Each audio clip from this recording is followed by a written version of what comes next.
Warning, viewers' discretion is advised. That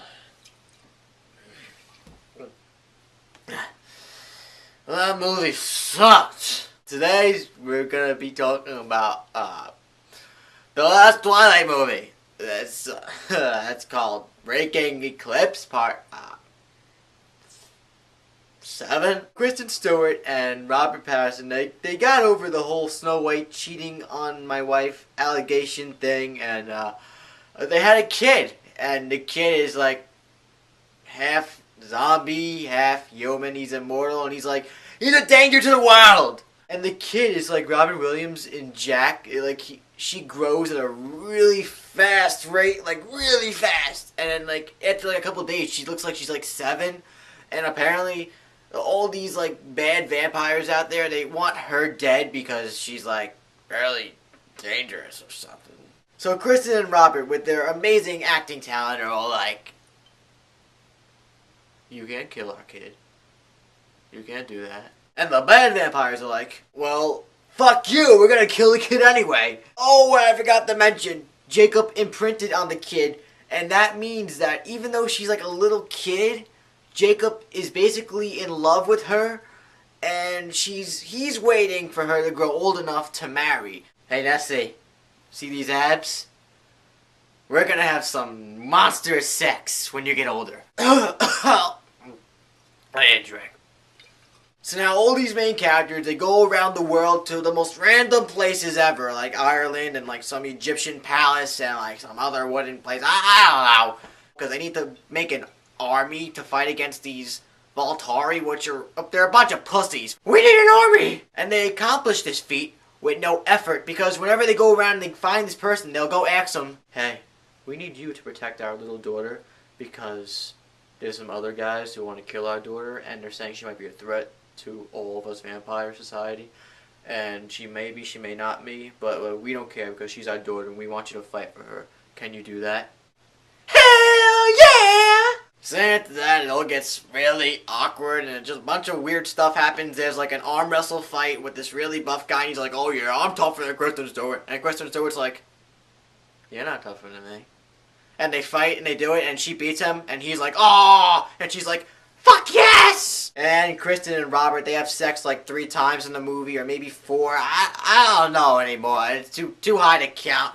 And they show it really explicitly, so all the kids and parents must have loved that. So then, we get to the last part of the movie, the big fight scene, the thing that everybody has been looking forward to. All of these movies since 2008 have been leading up to this. So you got the Cullens, you got Kristen Stewart, you got these werewolves and the creepy molesting child Jacob guy, and then you got the, the bad vampires and the Voltaire guy, I'm Dracula.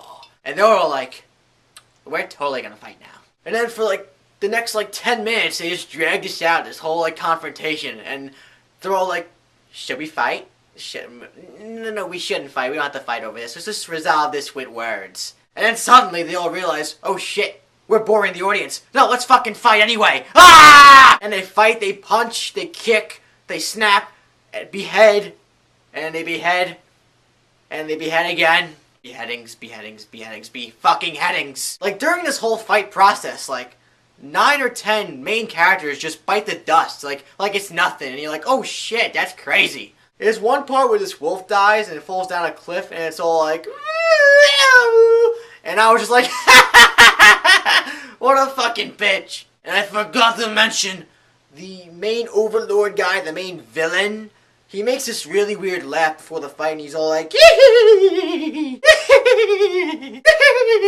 and poor Dakota Fanning gets ripped apart by a wolf, and I was just like, oh, that's so sad. Because I used to think she was really hot and sexy, and then she hit puberty. So then after that, Kristen and Robert, they gang up on the main villain, and they take his head off, and they kill him, and you're just like, "Oh my god, that's crazy!" This whole fight was crazy. A bunch of people died, a lot of chaos, a lot of ruin, and it's like, that was awesome and all. The rest of the movie sucked, but that was kind of awesome. The movie's over, right?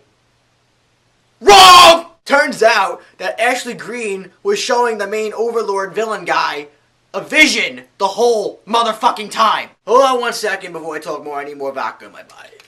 And then these two Pocahontas-looking motherfuckers come out of nowhere because Ashley Green's all like, I have proof that Edward and Bella's daughter will not be a threat to anybody here when she gets older. And one of the Indian Pocahontas people goes like, I'm half human, half vampire, and I've been around for 150 years and I had never hurt anybody.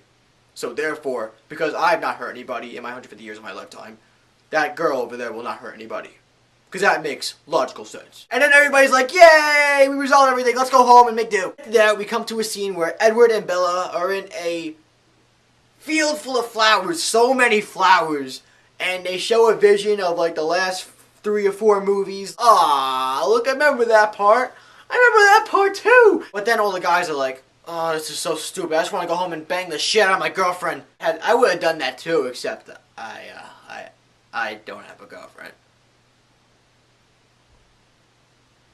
I murdered her 3 weeks ago. And then the movie ends. Hooray! Now, please excuse me while I go back to what I was doing before, which was making love to my pillow with Lindsay Lohan's face on it. Bye!